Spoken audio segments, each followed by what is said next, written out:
I'm now going to work through some examples of applying the index laws. So we've got 3 examples here, and let's go through them one by one. So first one, we've got x cubed. It's probably a good idea to write out the first line, what you're given. And we've got to decide which laws we're going to use. BIDMAS also applies, so we've got brackets here, so we probably should do that. We've got multiplying, we've got all x's here, so we've got a mixture here of numbers and an x, so we've got the 2, and here we've got x's, so we're going to have some like bases going on, but in order to determine which order you actually do each of the operations, well, we apply BIDMAS, and we've got brackets and we've got this power here, so we're going to expand these brackets out and get rid of them first. So x cubed times x squared times, now 2x to the 4th means 2x times 2x times 2x times 2x, or you can say that that power applies, that's like to the power of 1 and that's like to the power of 1, so you can go, you can use a power to a power, which I think was the 3rd or 4th index law there. So we can multiply those, so that's 2 to the power of 4 times x to the power of 4. Don't forget, between that 2 and that x is a multiplication, even though it's not written. And we can work out 2 to the power of 4, because it's normal to put the number at the front. So we've got 2 to the power of 4, which is 2 times 2 times 2 times 2, which is 16.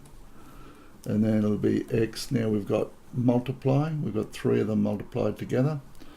So we've got to add the power. So it'll be 3 plus 2 plus 4. And that'll be equal to 16x to the power of 4 into a 6 into 9. Okay, so 16x to the 9.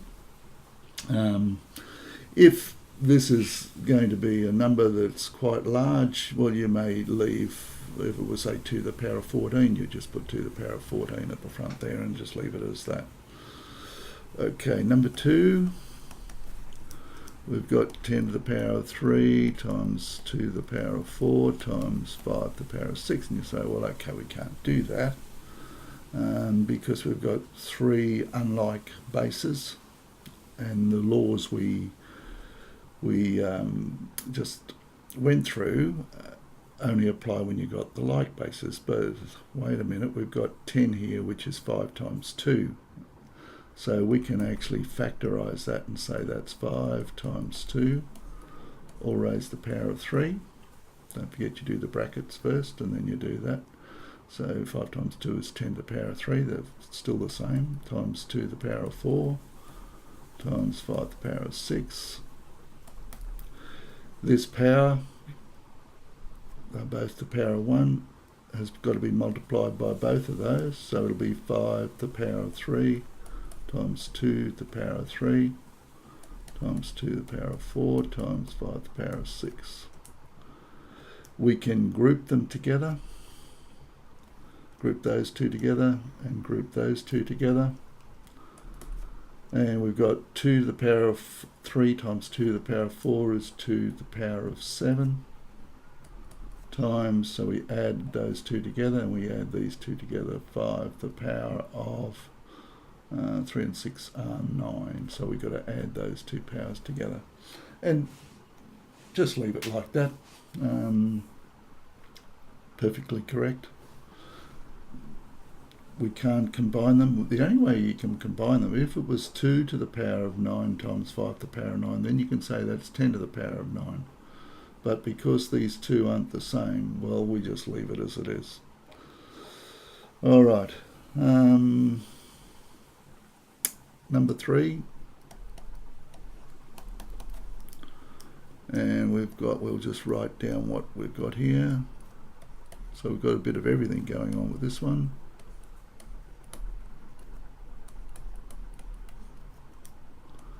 All over.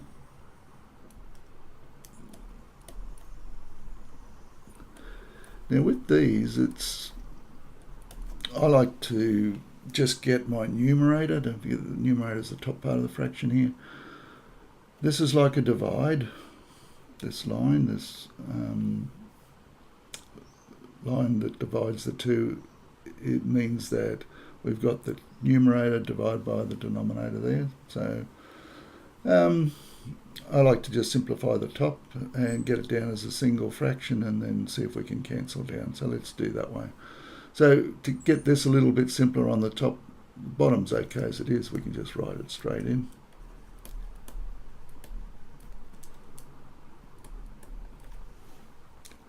And to make the top a bit simpler, we'll remove the brackets. So we'll go 5w squared x cubed times, now this is squared, so it's 3 to the power of 2, w to the power of 2, x to the power of 8. So we times the powers. And there is understood between each of these a multiplication. So we can put them together in any order we like. So we know that 3 squared is 9. 9 times 5, so we'll do the numbers first. So 9 times 5 is 45. W squared times w squared, we use our first law, and that'll be w to the power of 4. We add the indexes, and that's x to the 3 times x to the 8. We times the two together, so we are adding the indexes, so that'll be x to the power of 11 all over 30w to the 8 x to the power of 7. Now mostly we try and present our answer with positive powers.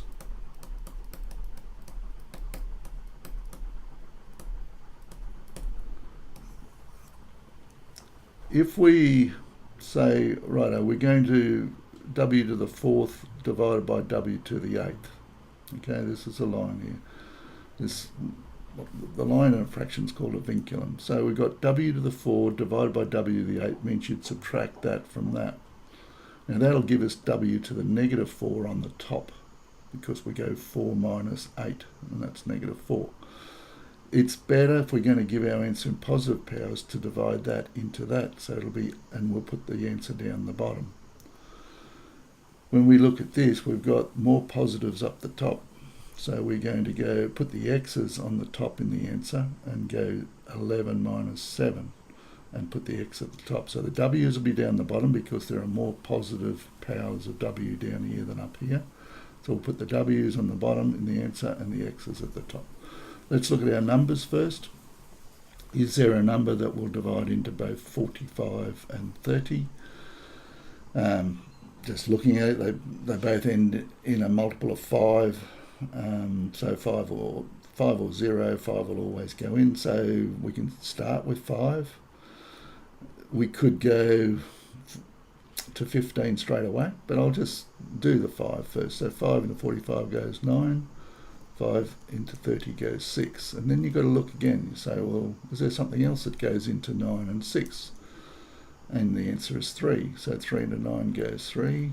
3 into 6 goes 2. So we'll have a 3 on the top and a 2 on the bottom. As I said, 15 goes into both, so you would have gone straight to 3 and straight to 2. We decided that there are more positive powers of w on the bottom, so our w is going to be on the bottom, and it'll be 8 minus 4, which is 4. So 8 minus 4. And there are more positive powers of x on the top, so we'll put our x on the top, and it'll be 11 minus 7, which is also equal to 4. And there is our answer. Okay, so going through the examples again, you've firstly got to identify, and that's only going to come from doing lots of examples. You identify which of the index laws you're going to use. All of them here require a couple of steps. Don't be sort of put off if you see all different powers. See if you can make some of the powers the same by factorising the numbers, as we've done in the example 2. And when we've got something like this, we've got multiplication, we've got power to a power, and we've got division going on. And so you need to go through and work through those to come up with your answer.